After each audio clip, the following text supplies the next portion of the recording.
వాక్య పరిచర్యలోనికి వెళ్తుండగా ఆయుష్ను ఆరోగ్యాన్ని ఇచ్చి కృపాక్షేమములు మన వెన్నట్టుంచి నడిపిస్తున్న జీవం కలిగిన దేవాది దేవునికి ముందుగా నా హృదయపూర్వక కృతజ్ఞతాస్తులు చెల్లిస్తున్నాను. మరలగా చేరొచ్చినటువంటి సంఘమంతటికి కూడా మన ప్రభువును లోకరక్షకుడైన యేసుక్రీస్తు పరిశుద్ధమైనటువంటి నామంలో నా హృదయపూర్వక వందనాలు తెలియజేస్తూ ఉన్నాను. మంచిది ప్రియులారా, దేవుని యొక్క వాక్యం మరి చక్కగా జాగ్రత్తగా ఏమండి నిర్లక్ష్యము అశ్రద్ధ లేకుండా దేవుని యొక్క వాక్యాన్ని ఆసక్తితో ఆశ కలిగి వినాలని ప్రభు పేరట మనవి చేస్తూ యెషయా గ్రంథము 59వ అధ్యాయము మన పరిశుద్ధ లేఖనాల నుంచి మనందరికి బాగా తెలిసినటువంటి వాక్య భాగాన్ని మరొకసారి ఈ యొక్క మధ్యాహ్న కాలశంలో పరిశుద్ధాత్మ దేవుడు మరి బయలుపరుస్తూ మనని హెచ్చరించి మన ఆత్మీయ జీవితాన్ని స్థిరపరిచి బలపరచాలనేటువంటి ఉద్దేశంతో పరిశుద్ధాత్మ దేవుడు బయలుపరిచినటువంటి వాక్యాన్ని మనం ధ్యానం చేద్దాం. యెషయా గ్రంథము 59వ అధ్యాయము మొదటి వచనం నుంచి కొన్ని మాటలు మనం ధ్యానం చేద్దాం. రక్షింపనేరక ఉండునట్లు యెహోవా హస్తము కొరచకాలేదు, విననేరక ఉండునట్లు ఆయన చెవులు మందము కాలేదు. చాలు. క్రీస్తునందు ప్రియమైనటువంటి దేవుని సంగమా, ఈ మధ్యాహ్న కాల సమయంలో పరిశుద్ధాత్మ దేవుడు జ్ఞాపకం చేస్తున్నటువంటి మరొక చక్కటి మాటను ఏమండి బయలుపరుస్తూ యెషయా గ్రంథము 59వ అధ్యాయం మొదటి వచనంలో రక్షింపనేరకుండునట్లు యెహోవా హస్తము కొరచ కాలేదట, విననేరకుండునట్లు ఆయన చెవులు మందము కాలేదు. ఈ మాట ఎందుకు ఇక్కడ భక్తుడు రాశాడనంటే, కొన్నిసార్లు భక్తులమైనటువంటి మనము లేదా దేవుని యందు విశ్వాసం భక్తి కలిగినటువంటి మనము అనేక మార్లు ప్రార్థిస్తుంటాం, అనేక మార్లు ప్రార్థనలో గడుపుతూ ఉంటాం, దేవుణ్ణి ఏమంటే మనం వేడుకుంటూ ఉంటాం, మన మనవులు దేవునికి తెలియజేస్తూ ఉంటాం. ఇకపోతే రావాల్సినటువంటి సమాధానం మనకు రాదు. దేవుని దగ్గర నుంచి రావాల్సినటువంటి సమాధానం మనకు రాదు. సమాధానం రాలేదు కాబట్టి దేవునికి శక్తి సామర్థ్యం లేదా, లేదా సమాధానం రాలేదు కాబట్టి ఆయన చేయలేడా, ఆయనకి సాధ్యం కాదా అనంటే, రక్షింపనేరకు ఉండునట్లు యెహోవా హస్తం అంటే దేవుని యొక్క హస్తము కొరచ కాలేదు, విననేరకుండునట్లు ప్రార్థన మనవి విజ్ఞాపనలు విననేరకుండునట్లు నా చెవులు మందము కాలేదంటే నేను చెవిటోడిని కాదు. దేవుని యొక్క మాట సెలవిస్తుంది ప్రియులారా. రక్షింపనేరకుండునట్లు అంటే రక్షించటానికి నాకు శక్తి ఉంది, సామర్థ్యం ఉంది, ఆ కెపాసిటీ నాకుంది. నెక్స్ట్ విననేరకుండునట్లు మీ మనవులు మీ ప్రార్థనలు మీ విజ్ఞాపనలు ఏవైతే ఉన్నాయో అవి నేను విననేరకుండునట్లు నా చెవులు మందము కాలేదంటే నాకు వినిపిస్తాయి, నేను చెవిటోడిని ఏమి కాదు. ఇకపోతే కొన్నిసార్లు జవాబు రావట్లేదు. మరి దేవుడు ప్రార్థన వింటాడట, ఆయన రక్షింపనేరకుండునట్లు ఆయన హస్తము కొరచ కాలేదట. అంత శక్తి సామర్థ్యం ఉన్నటువంటి దేవుడు కొన్నిసార్లు మన జీవితంలో దేవుడు ఎందుకు కార్యం చేయట్లేదు? ప్రియులారా, మరొక మాట మనం చూడగలిగితే ప్రియులారా, కీర్తనల గ్రంథం 94వ అధ్యాయం 9వ వచనాన్ని చూడండి ఒకసారి. ఆ చెవులను కలగజేసిన వాడు వినకుండునా, కంటిని నిర్మించిన వాడు కానకుండునా. చాలు. ఈ మాటలు మీరు చూడండి ప్రియులారా. కీర్తనల గ్రంథం 94వ అధ్యాయము 9వ వచనంలో చెవులు కలగజేసిన వాడు, చెవిని నిర్మించినటువంటి వాడు వినకుండునా. యెషయా గ్రంథంలో ఏమన్నాడు? ఏమండి, విననేరకుండునట్లు నా చెవులు మందము కాలేదనంటే నేను చెవిటోని కాదు, మీ ప్రార్థన నాకు వినపడుతున్నాయి. ఏమండి, రక్షింపనేరకుండునట్లు నా హస్తము కొరచ కాలేదంటే నాకు ఆ శక్తి సామర్థ్యం ఉంది, నేను చేయగలను, నాకు సమస్తం సాధ్యం. బైబిల్ అనేక చోట్ల ఏమండి ఆయా సందర్భాల్లో భక్తులు సెలవిచ్చినటువంటి మాటల్లో ఏమండి, యెహోవా నీకు అసాధ్యమైనది ఏమైనా ఉన్నదా, నీకు అసాధ్యమైనది ఏమైనా ఉందంటే దేవునికి అసాధ్యమైనది ఏది లేదు, సమస్తం సాధ్యం. కాకపోతే రక్షింపనేరకుండునట్లు ఆయన హస్తము కొరచ కాలేదట, విననేరకుండునట్లు ఆయన చెవులు మందము కాలేదు. 94వ అధ్యాయము 9వ వచనం మనం చూస్తున్నప్పుడు చెవిని కలగజేసినటువంటి వాడు వినకుండున, కంటిని అంటే కన్నును నిర్మించినటువంటి వాడు ఏమండి కానకుండా చూడకుండా ఉంటాడా? గమనించండి, దేవుని యొక్క వాక్యాన్ని చాలా జాగ్రత్తగా లెక్కించండి. చెవులను కలగజేసినటువంటి వాడు వినకుండునా అంటే ఆయన చెవిటోడా? ఇకపోతే దేవుడు రక్షింపనేరకుండునట్లు ఆయన హస్తము కొరచ కాలేదు, విననేరకుండునట్లు ఆయన చెవులు మందము కాలేదు, కీర్తనల గ్రంథం 94:9 చెవులను కలగజేసిన వాడు వినకుండున, కంటిని నిర్మించిన వాడు, కంటిని తయారు చేసినటువంటి వాడు, కంటిని సృజించినటువంటి వాడు కానకుండున. కొన్నిసార్లు మనం అంటుంటాం ప్రియులారా, దేవుడు ఎప్పుడు చూస్తాడో అని. ఏమండి, దేవుడు నన్ను, నా కుటుంబాన్ని ఎప్పుడు చూస్తాడో అనేటువంటి ఏంటి జనరల్ గా ఈ మాట మనం వాడుతుంటాం. కానీ దేవుడు చూడ్డా? ఏమండి, దేవుడు వినడా? దేవుని యొక్క వాక్యం ఏం సెలవిస్తుంది? చెవులను కలుగజేసిన వాడు వినకుండానంటే వింటాడు. నెక్స్ట్, కంటిని నిర్మించిన వాడు కానకుండానంటే చూడకుండా ఉంటాడా? చూస్తాడు. ఇకపోతే మనం చేస్తున్నటువంటి ప్రార్థనకు జవాబు ఎందుకు రావట్లేదు? లేదా మనం చేస్తున్నటువంటి మనవి విజ్ఞాపనకు దేవుడు ఎందుకు రెస్పాండ్ అవ్వట్లేదు, ఎందుకు స్పందించట్లేదు అంటే ప్రియులరా, మరలా యెషయా గ్రంథంలోనికి వద్దాం. యెషయా గ్రంథం 59:1 నుండి మరలా, రక్షింపనేరకు ఉండునట్లు యెహోవా హస్తము కొరచు కాలేదు, విననేరకు ఉండునట్లు ఆయన చెవులు మందము కాలేదు. ఇక్కడ చెప్తున్నాడు, దేవుడు ఎందుకు జవాబు ఇవ్వట్లేదో, దేవుడు ఎందుకు రెస్పాండ్ అవ్వట్లేదో, దేవుడు ఎందుకు స్పందించటం లేదో, మనం చేసినటువంటి ప్రార్థనకు మనం చేసినటువంటి విజ్ఞాపనకు దేవుడు ఎందుకు జవాబు ఇవ్వట్లేదు అక్కడ సెలవిస్తున్నాడు ప్రియులారా. మీ దోషములు మీకును మీ దేవునికి అడ్డముగా వచ్చాను. చాలు. మన ప్రార్థనకు జవాబు రాకపోవటానికి కారణం ఏంటట? మీ దోషములు మీకును మీ దేవునికి అడ్డుగా వచ్చాయట, అడ్డముగా వచ్చాయి కనుక దేవుడు ఏం చేస్తున్నాడు? మన ప్రార్థన వినట్లేదు. ఆయన చెవులు మందము కాలేదు, ఆయన చెవిటోడేం కాదు. ఆయన హస్తము కొరచు కాలేదు, ఆయన రక్షింపగలడు, అంత శక్తి సామర్థ్యం ఆయనకు ఉంది. కానీ కొన్నిసార్లు మన జీవితంలో కార్యాలు జరగట్లేదనంటే, కొన్నిసార్లు మన జీవితంలో దేవుణ్ణి అడిగినా కూడా విజయాలు మనం పొందలేకపోతున్నామనంటే ప్రియులారా, దేవుని యొక్క వాక్యం సెలవిస్తుంది, మీ దోషములు మీకును మీ దేవునికి అడ్డముగా వచ్చును. 2వ వచనాన్ని కూడా చూడండి, మీ పాపములు ఆయన ముఖమును మీకు మరుగుపరిచెను గనుక ఆయన ఆలకింపకొన్నాడు. చాలు. హల్లెలూయా. అంటే మనం అడుగుతున్నా కూడా దేవుడు ఎందుకు సమాధానం అవ్వట్లేదు? ఆయన ఆలకించేవాడు కదా, వినేవాడు కదా, జవాబిచ్చేవాడు కదా, కార్యాలు చేసేవాడు కదా, ఆశీర్వదించేవాడు కదా, రెస్పాండ్ అయ్యేవాడు కదా, ఆయన విగ్రహం కాదు కదా.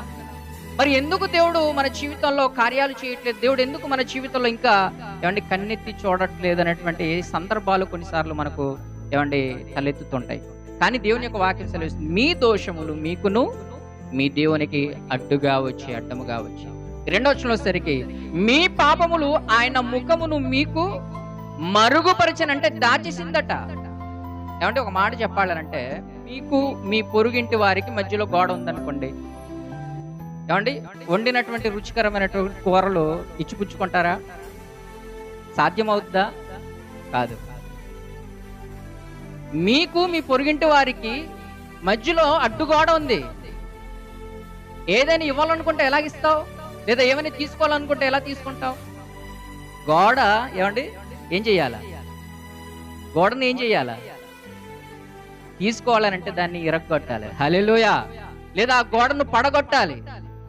కనుక ఇక్కడ దేవుని యొక్క వాక్యం ఏం సెలవుస్తుందంటే, మన ప్రార్థన దేవుని సన్నిధికి, దేవుని దగ్గరికి వెళ్లకుండా ఆపేస్తున్నటువంటి ఒక గోడ ఉందట.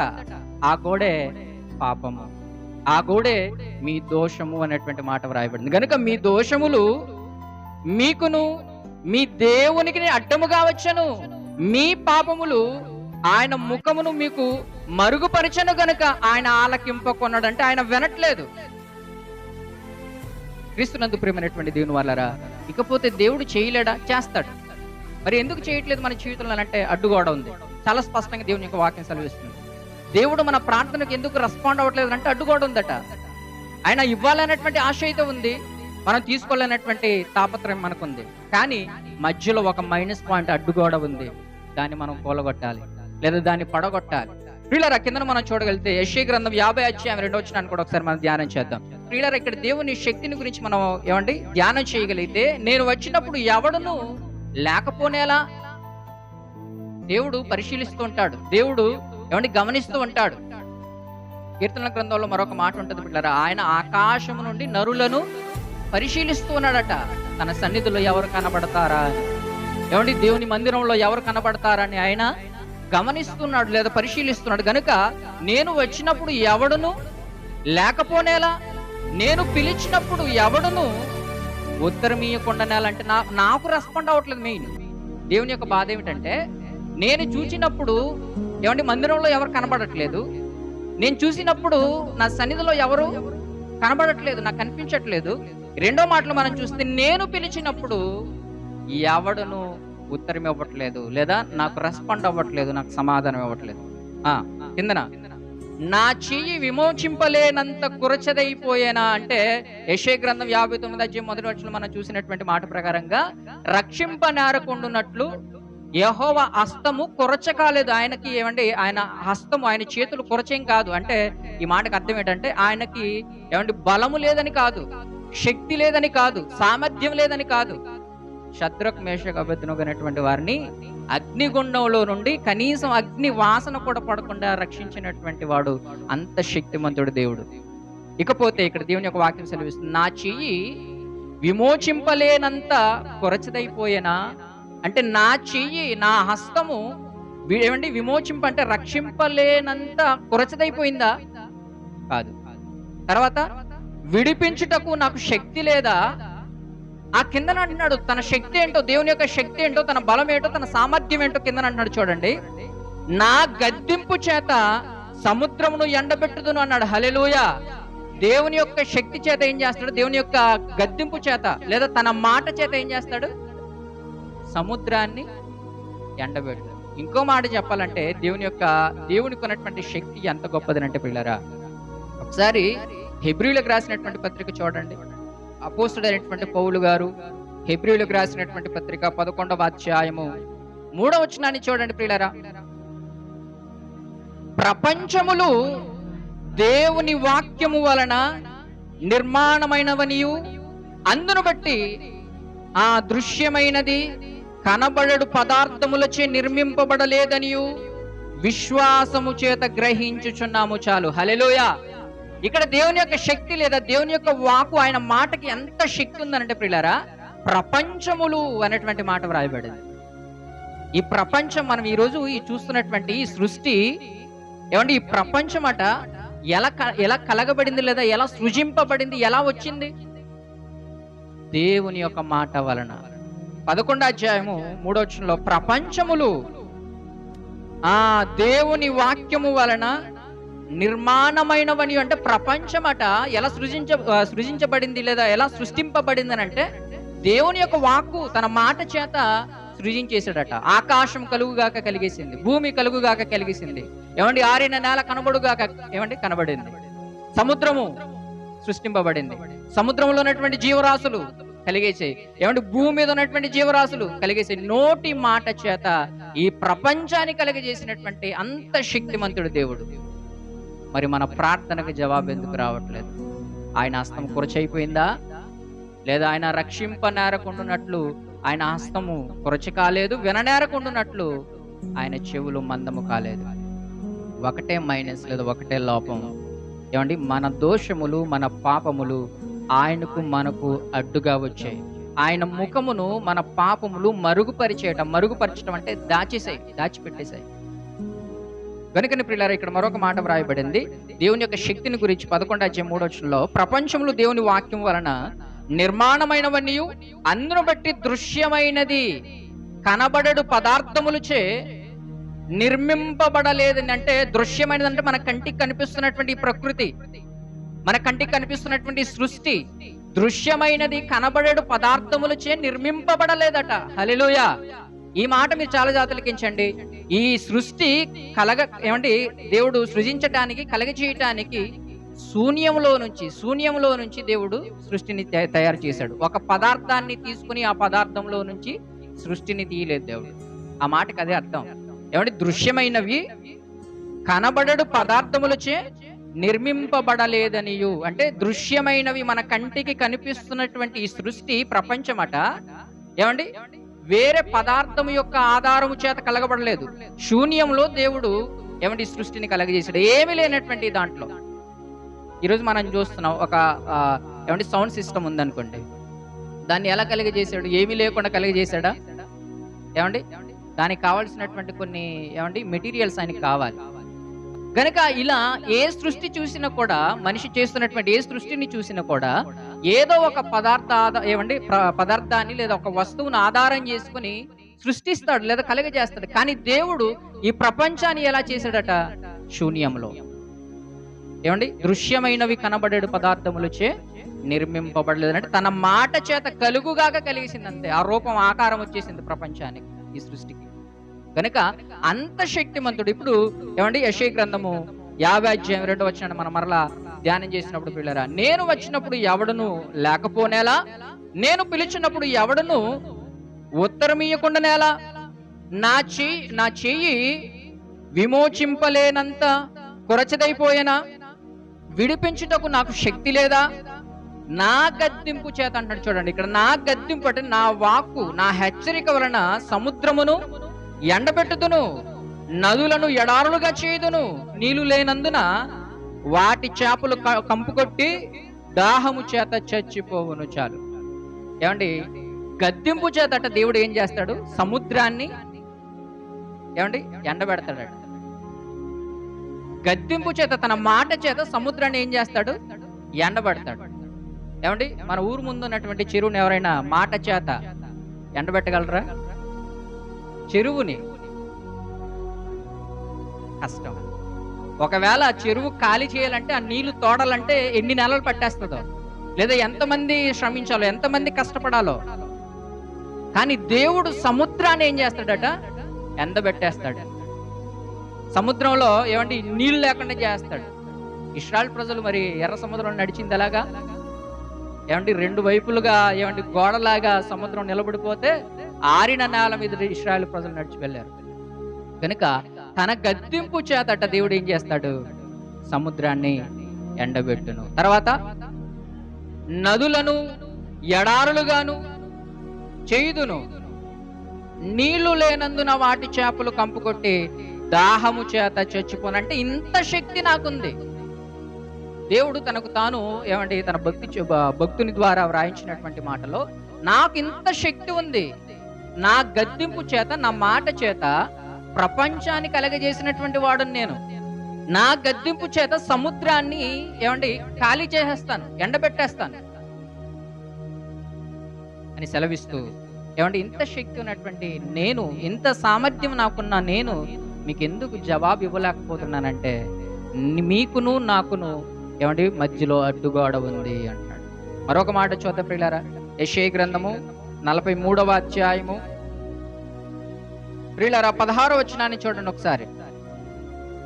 సముద్రములో త్రోవ కలగజేయువాడును, వడిగల జలములలో మార్గమును కలగజేయువాడును, రథములను, గుర్రములను, సేనాశూరులను నడిపించువాడనగు యెహోవా. చాలు. ఇక్కడ మరలా దేవుని యొక్క వాక్యం సెలవిస్తుంది, సముద్రంలో త్రోవ కలగజేయువాడును.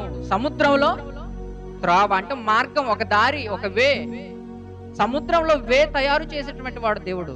సముద్రంలో మార్గాన్ని సిద్ధపరిచేటువంటి వాడు దేవుడు. సముద్రంలో అంత గొప్ప సముద్రాన్ని దేవుడు ఏం చేస్తున్నాడట? మార్గాన్ని కలగజేస్తాడు. ఇశ్రాయేలు ప్రజల్ని బేస్ చేసుకుని మాట్లాడుతున్నాడు. ఇశ్రాయేలు ప్రజలు ఎర్ర సముద్రంలో ఆరిన నేల మీద నడుచుకు వెళ్ళినటువంటి ఆ సందర్భాన్ని, ఆ దృశ్యాన్ని ఇక్కడ జ్ఞాపకం చేస్తుంది. కనుక సముద్రంలో త్రోవను కలగజేయువాడును, వడిగల జలములలో మార్గము కలగజేయవాడు. అంటే తన శక్తి గురించి, తన సామర్థ్యాన్ని గురించి దేవుడు తన గ్రంథంలో రాయించాడు. మరలా మనం చూడగలిగి ప్రియులారా, ఇర్మియా గ్రంథం 5వ అధ్యాయము ప్రియులారా, అర్థం అవటం కోసం దయచేసి 21వ వచనం నుంచి కొన్ని మాటలు మనం చూద్దాం.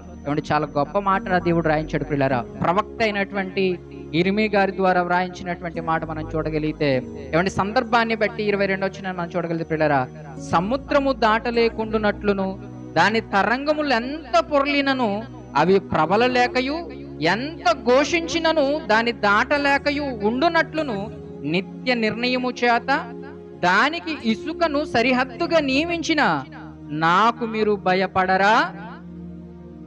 నా సన్నిధిని వణకరా? ఇదే యెహోవాకు. దేవునికి ఉన్నటువంటి శక్తి ఏంటంటే పిల్లలు, మరలా ఇక్కడ ఇర్మియా గ్రంథంలో మనం చూడగలిగితే, మనందరికీ దగ్గరలో సమీపంలో ఉన్నటువంటి వైజాగ్ బీచ్ మీ అందరికీ తెలుసు. సముద్రం వైజాగ్ బీచ్ మీరు ఎప్పుడైనా వెళ్ళి గమనించినట్లయితే, ఏమండి ఆ సముద్రం యొక్క అలలు ఎంత పొర్లి పొంగి వచ్చినా కూడా ఏమండి కొంత మేరకు తన సరిహద్దును దాటి ముందుకు రాదట. ఈ మాట మీరు గమనించారు ఎప్పుడైనా? దేవుని యొక్క వాక్యం ఏం సెలవిస్తుందంటే 22వ వచనంలో, సముద్రము దాటలేకుండానట్లు ఏది దాటలేకపోతుంది?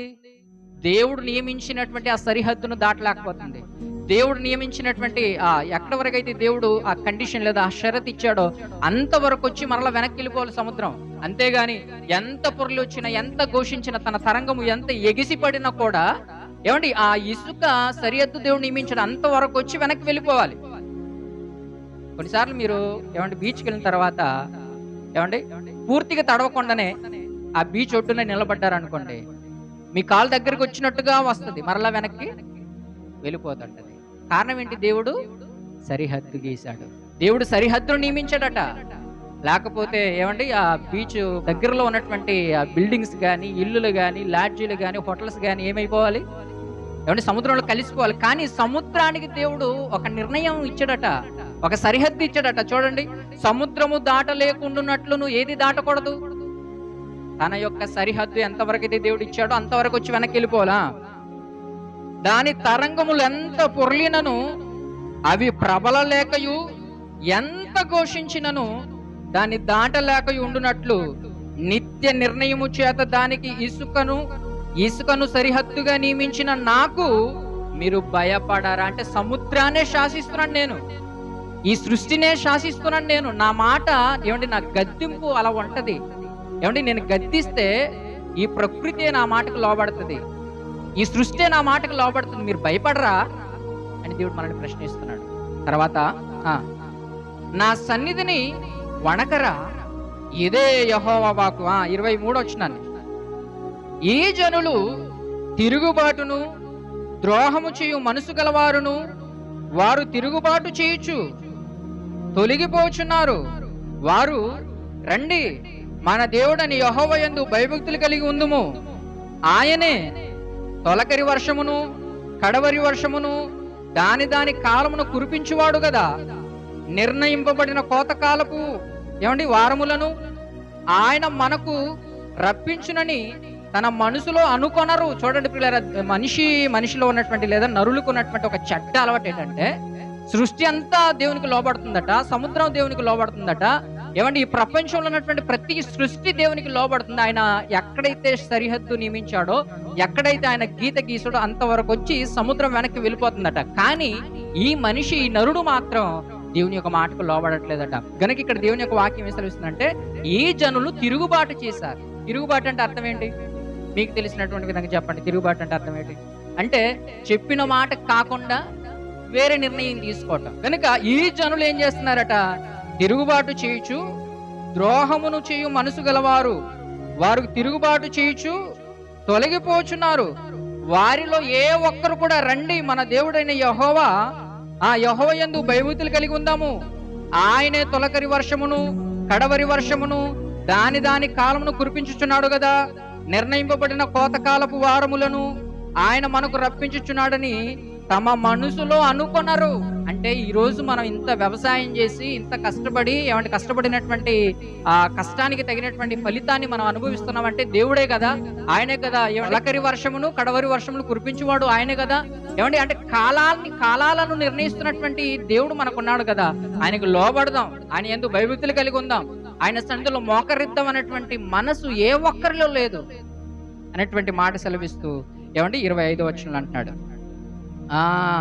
మీ దోషములు వాటి క్రమమును తప్పించాను. అంటే మన పాపమట, మన దోషమట ప్రకృతి యొక్క క్రమాన్ని తప్పించేసిందట. చూడండి ఈ మాట మీరు బాగా జాగ్రత్తగా ఆలకించాలి. మనం చేసినటువంటి మన దోషమట, మన పాపమట ప్రకృతి ఋతువుల యొక్క క్రమాన్ని తప్పించేసిందట. అందుకని కొన్నిసార్లు మీరు గమనించండి, వర్షకాలంలో వర్షం పడకుండా ఎండ కాస్తుంటది, చలికాలంలో కూడా ఉక్కపోతూ ఉంటది. కారణం ఏంటి? మీ దోషములు, మీ పాపములు వాటి యొక్క క్రమము తప్పించాను. అంటే క్రమముగా రావాల్సినటువంటి ఋతువులు, క్రమముగా పడవలసినటువంటి కడవరి వర్షాలు గాని తొలకరి వర్షాలు గాని పడకుండా, క్రమము లేకుండా ఆయా కాలాలు రివర్స్ గా వస్తున్నాయంటే కారణం ఏంటంటే మీ దోషములు వాటి క్రమాన్ని తప్పించేసింది అన్నాడు. తర్వాత కిందన మీకు మేలు కలగకుండుటకు మీ పాపములే కారణములు చాలు. హల్లెలూయా. ఇప్పుడు యెషయా గ్రంథం 59 అధ్యాయంలో మనం చూసినటువంటి మాట ప్రకారంగా రక్షింపనేరకుండునట్లు యెహోవా హస్తము కొరచ కాలేదు, విననేరకుండునట్లు ఆయన చెవులు మందము కాలేదనంటే అర్థం ఏంటంటే మన యొక్క ప్రార్థన దేవుని సన్నిధికి వెళ్ళట్లేదు. ఏమండి, మన ప్రార్థన దేవుని సన్నిధికి వెళ్ళక ఆయన మనకు జవాబు ఇవ్వక మధ్యలో ఆగిపోయిందంటే కారణం ఏంటంటే మీకు మేలు కలగకుండునట్లు మీ పాపములే కారణం. ఆ మాట మరలా చూడండి ప్రియులారా. ఇర్మీయా గ్రంథం 5వ అధ్యాయం 25వ వచనంలో మీ దోషములు వాటి క్రమమును తప్పించెను, మీకు మేలు కలగకుండుటకు మీ పాపములే కారణం. ఇంకా నా కుటుంబంలో నా జీవితంలో ఏమండి మేలు ఇంకా జరగలేదు. ఎందుకు అనంటే నీ దోషమే నీ పాపమే కారణమని దేవుడు తేల్చి చెబుతున్నాడు ప్రియులారా. మన ప్రార్థన దేవుని సన్నిధికి ఏమండి వెళ్ళకపోవటానికి కూడా, ఆయన మనకు రెస్పాండ్ అవ్వకపోవటానికి కూడా కారణం ఏంటంటే మన పాపములే మన దోషములు ఏమంటే ఆయన ముఖమును మరుగుపరిచెను, లేదా ఆయనకు మనకు మధ్యలో అడ్డుగోడగా వచ్చాయి. మరి మన ప్రార్థన దేవుడు వినాలనంటే అడ్డుగోడను మనం కూలగొట్టాలి, అడ్డుగోడను మనము పడగొట్టాలి.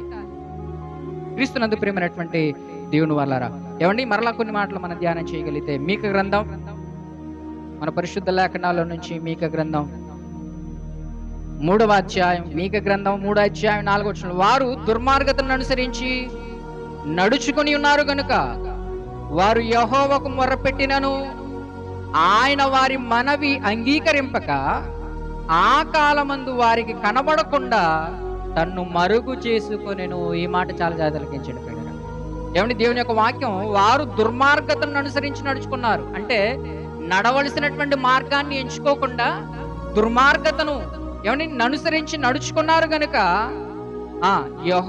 యెహోవాకు మొర్రపెట్టినను ఆయన వారి మనవి అంగీకరింపక ఆ కాలమందు వారికి కనబడకుండా తన్ను మరుగుపరుచుకున్నాడట. దేవుడే ఏమంటే దాక్కుంటున్నాడట. దేవుని యొక్క వాక్యం సెలవుస్తుందంటే వారు దుర్మార్గతను అనుసరించి నడుచుకున్నారు గనుక వారి మనవి ఆయన అంగీకరించక అంటే వినక ఆ కాలమందు వారికి కనబడకుండా, దేవుడు వారికి కనబడకుండా, వారికి రెస్పాండ్ అవ్వకుండా, వారికి జవాబు ఇవ్వకుండా, ఏమంటే వారికి ప్రత్యుత్తరం ఇవ్వకుండా తన్ను మరుగుపరుచుకుని అంటే దేవుడే దాక్కుంటున్నాడట. కారణం ఏంటంటే ఏమండి మీకును నాకును మధ్య ఏమంటే దోషము లేదా పాపము అనేటువంటి అడ్డుగోడ ఉంది గనక ఆయన మరుగుపరచబడను, ఆయన ఏమండి దాక్కుంటున్నాడు గనక మనకు జవాబు రావట్లేదు. గనక ప్రియులారా, మన పాపము, మన అతిక్రమాలు, ఏమండి మన దోషములు మనం దాచిపెట్టుకుంటే మనం ఎప్పటికీ విజయాలు పొందలేము, ఎప్పటికీ ఆశీర్వాదాలు పొందలేము, ఎప్పటికీ మనం మేలు పొందలేము. ఇర్మీయా గ్రంథంలో అదే చెప్పాడు. ఏమండి మీరు మేలు ఏమండి మీకు మేలు కలగకుండుటకు మీ దోషములే మీ పాపములే కారణం. ఇంకా ఏమండి మనం ఇంకా మేలు పొందట్లేదు, ఇంకా ఆశీర్వాదం పొందట్లేదు అంటే మన పాపాలే మన దోషాలే ఏమండి కారణమట. గనుక వాటిని మనం పెళ్లగించుకోవాలి, లేదా వాటిని మనం దూరపరచుకోవాలి.